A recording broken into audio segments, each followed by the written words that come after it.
Hey everyone, welcome back to Guide with Samuel. In today's quick guide, I'll show you how to add a Facebook pixel to your Shopify store in 2025. Step by step and super simple. Let's get started.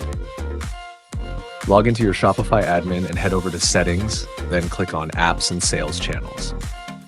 Step 2.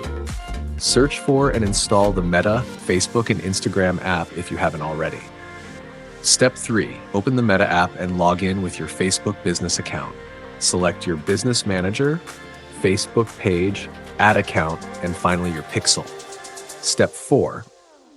If you don't have a pixel yet, click Create Pixel. Within the Meta app, it only takes a few seconds. Step 5. Once connected, Shopify will automatically insert the pixel code into your store. No manual code required. Step 6. You can now track visitors, view events, and measure conversions directly from your Meta Ads Manager.